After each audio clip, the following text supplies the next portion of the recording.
Mastering Phrasal Verbs. Drive Off Unpacked. Hello, and welcome to our English language learning series. Today, we're diving into the world of phrasal verbs, those tricky little phrases that can add so much nuance to the English language.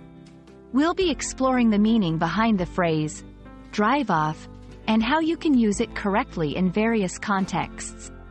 Whether you're a beginner or looking to polish your fluency, this video is for you. So, let's get the engine started and drive straight into our lesson. Phrasal verbs are a combination of a verb and one or more particles.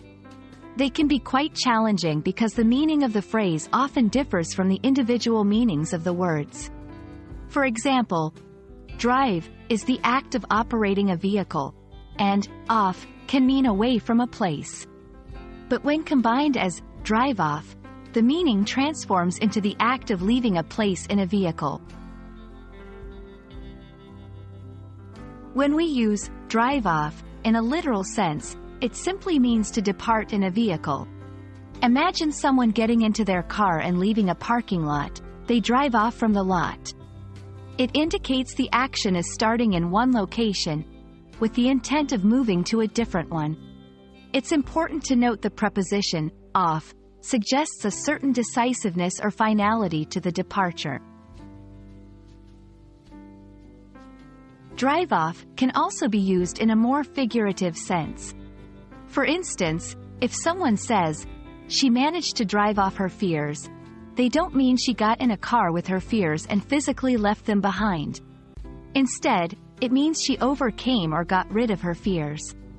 Additionally, drive off can appear in various colloquial expressions, such as drive off the lot, which is often used in the context of buying a new car, signifying the car is new and you are the first owner to drive it on the street. One common mistake learners make is confusing drive off with drive away. While similar, drive away can mean to leave a place by driving without the nuance of immediacy or finality that drive off implies. Moreover, don't forget that drive off is a separable phrasal verb. So you can say, he drove off, or he drove his children off at school. The object can come between the verb and the particle. And that's a wrap on drive off. We hope this video has helped clarify how you can use this phrasal verb in everyday English. Remember, the best way to master phrasal verbs is through practice and exposure. So listen out for drive off in conversations, movies, and books, and try to use it in your own English speaking and writing.